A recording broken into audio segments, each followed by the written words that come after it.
If you are over 45 years old, then you cannot apply for this, okay? So this is first of all for those who are under 45 years old. For students who are less than 45 years,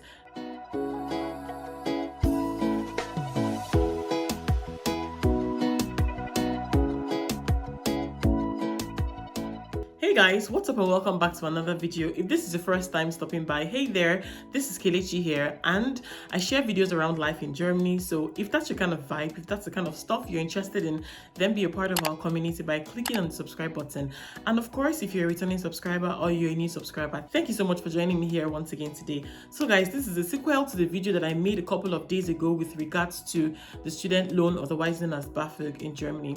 So today we're going to be talking about who is eligible for this loan, as well as how you can apply. All right, now the first category of people who can apply for this are international students who have the permanent residency permit. So that just means that they are no longer bound by, or rather they no longer have time or geographical restrictions. But remember that upon application you must prove this by showing your residency card. Okay, still in this category, we also have international students who have specific residency permits. For example, asylum seekers or recognized refugees who are granted residency permits for legal or humanitarian or even political reasons. Still speaking of those with specific residency permits, spouses or life partners of Germans with the Section 28 residency permit, students who have custody of a minor child with German citizenship, and lastly, students who have the residency permit according to Section 30, 32 to 34 of the Residency Act and are children or spouses of foreigners with permanent residency permits. That's a long one, I know, but feel free to rewind this so you can understand this better. So just to remind you again, all of these must be proven with your residency card upon application, okay?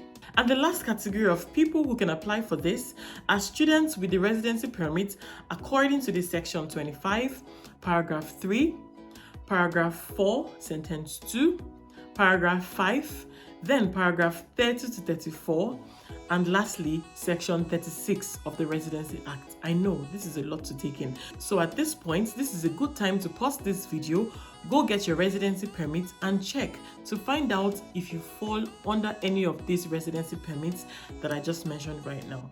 Like I said, you can always rewind so that you get every single thing in detail, okay? Let it also be known that these last set of people that I just mentioned right now prove that they have been living in Germany for at least 15 months. And of course, they get to do this by showing their residency card, okay? Now, who is not eligible to apply for this? First of all, if you're over 45 years old, then of course, this doesn't apply to you. Secondly, if you are studying with a residency permit according to the Section 16 of the Residency Act, so anything under the Section 16 is a no-no, like you cannot apply, except you fulfill every other criteria that I just mentioned above, like maybe you are married to someone who is German or your partner to someone who is German or stuff like that. So besides that, no, you cannot apply for it. So like I said, go check your residency card to know where you belong, okay? Now we're going to be talking about how to apply for this loan. So when it comes to application of anything in Germany generally, even though they say that we now have online application for Bafög, but I would strongly suggest that you do this physically, hand in the documents that are expected of you physically. And these include the Bafög forms, your enrollment certificates, your residency permit, as well as any other information that you could be asked to bring, okay? And this is to be done in any Bafög office in the city where you are residing, where you are studying, okay? Addresses to these offices can be found in the Studentenwerk of your universities. Oh, sorry, I omitted the bank statement. So this is very important, especially when you're applying for any sort of support in this country. Your bank statement is asked for. So this is part of the documents that you will be submitting to them, okay? They will tell you maybe 3 months or 6 months or whatever. So they get to decide that, but this is one of the documents that need to be submitted. And of course, we know how tedious it can be to fill out forms in Germany for applications like this.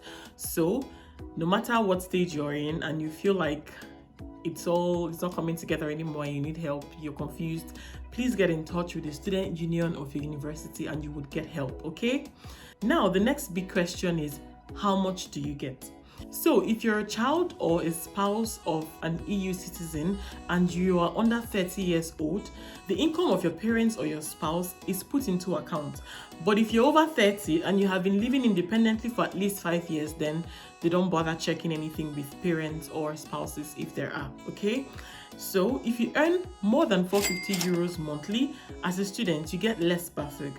But if you earn less than 450 euros on a monthly basis, then you get more Bafög. No? So the more money you earn, the less Bafög you get. And the less money you earn, the more Bafög you get. Capit? Good. So regarding the amount, as mentioned in the previous video, the standard currently is 452 euros and 360 euros housing allowance. So with the 5% increase, we're looking at 475 euros and 380 euros allowance. All right. So that's how much you get paid when you start receiving Bafög, or if you're receiving Bafög. All right. And like I said in my last video as well, this new increase takes effect from the 1st of August 2024, and the payout would begin in winter semester of this same year. Now, speaking of payouts, it usually takes a long time before the application is processed because Germany and bureaucracy, you know how it is. So that being the case, I mean, if you eventually get it, it begins to count from the month that you actually applied. So for example, you applied in January and then you got a response in March or April. You're getting payout from January to whatever month, April or March, when they give you the money, okay? So the first payout is usually a large sum, okay? It's also very important to note this, that Bafög is only accessible to you within your study period, and this is of course dependent on your university and the course you're studying, because of course your yearly enrollment certificate has your course duration, so that's the time period when you'll be receiving the Bafög. But if for some reason you had to extend your studies, you're only allowed to receive money from Bafög if you extend your studies by however long. You can only receive extra money 1 month or 2 after your supposed study period. So if you extend your studies by more than 1 or 2 semesters, you're on your own, literally, okay? Now the next big thing is your repayment plan. Like I mentioned as well in my previous video, half of the money is a grant, a gift you don't have to pay back, while the other half of the money is interest-free, which you are supposed to pay back after your study period, okay? And usually you are expected to pay 130 euros on a monthly basis or 390 euros every 3 months. So installmental payment, of course, is allowed. However, if you decide to pay everything at once, you get a discount and you don't get to pay the full amount of money that you were supposed to refund. And if for some reason after school you've graduated and the job you have is not quite enough to pay back this loan immediately, then you can be given a 10-year exemption period whereby you can pay after 10 years, okay? Now, if you do not pay this loan after 20 years of graduation, this would be waived off for you, okay? Like, you don't get to pay it again if you didn't pay 20 years after you finished from your studies. So for those who got an exemption of 10 years, so if after 20 years, meaning now 30 years after your studies, you are still unable to pay, irrespective of how much you've tried to raise money for this, then the loan would also be waived off for you. So that's how it works. That's everything that you need to know about Bafög in Germany. I know this is a lengthy one, but yeah, I just wanted to put all the information out and not have to split this video again. So guys, did you find this informative? Tell me the truth. If you did, I'd love to hear your thoughts in the comment section. If you're in Germany, have you heard about this before? Have you made an attempt to apply for it before? Or do you know someone who has applied for it already and gotten it?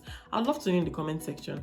And of course, if you're outside Germany, I hope you find this information helpful for when you eventually come in here. Don't forget to share this video with your friends, guys. And please stay subscribed if you're not yet subscribed. And I'm going to be seeing you guys in the next one. Bis dann. Ciao.